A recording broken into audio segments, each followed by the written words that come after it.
This is Ryan Elliott for Boxing Social in association with Bedford with Darren Barker. Darren, just witnessed Josh Warrington become IBF featherweight champion of the world, stopping Kiko Martinez in 7 rounds. Just wanted to get your immediate reaction of a brilliant fight, brilliant ending. Remarkable, absolutely remarkable.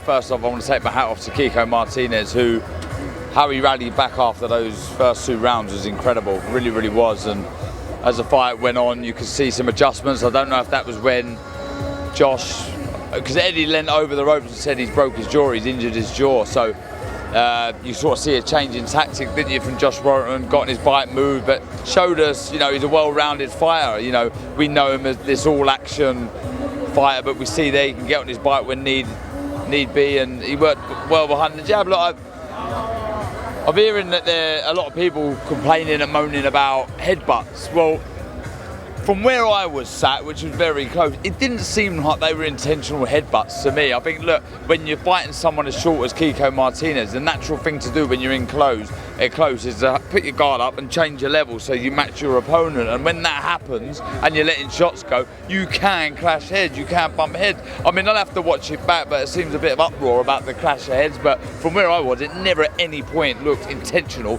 It's just the way he fights. He's in close, but he's never. A headbutt is this. Bosh, that's a headbutt. I mean, from where I was, I didn't see any of that. But for me, it was a very accomplished performance from Josh Warrington. But again, I've got a lot of respect and admiration for Kiko Martinez, who has shown if you could totally immerse yourself and give everything to boxing, your dreams can come true. And look at the longevity, the years since he won his first title to now, and he can be extremely proud of himself. Spain's greatest ever fighter, but tonight belongs to Josh Warrington. It was a tremendous fight, tremendous atmosphere, and some real big opportunities now for Josh to travel, to defend, have unification bouts. So yeah, what a night, what a night.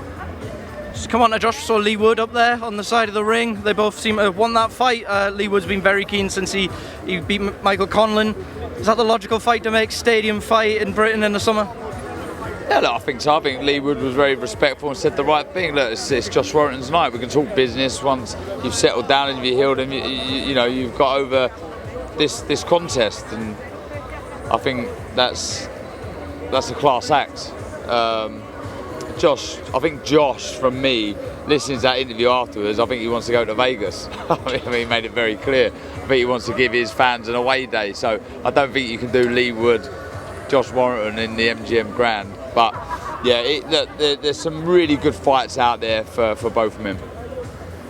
Quick word on Ebanie Bridges, new IBF bantamweight champion. 100 to 91 was a bit of a stinking scorecard, but fair play, a new world champion crowned tonight. Yeah.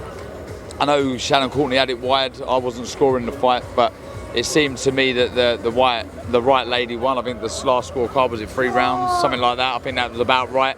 I don't think it was a 9-round fight, if I'm honest. But yeah, Ebanie for me deserved that win.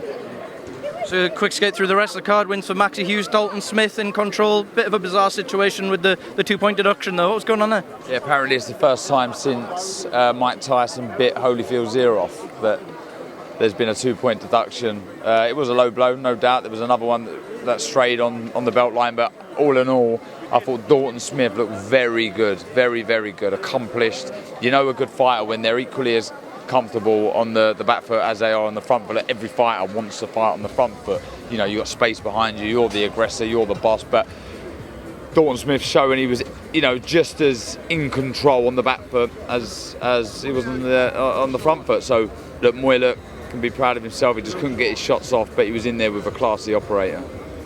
Darren Barker, thank you so much. Speaking of Boxing Social, have a good evening. Bye.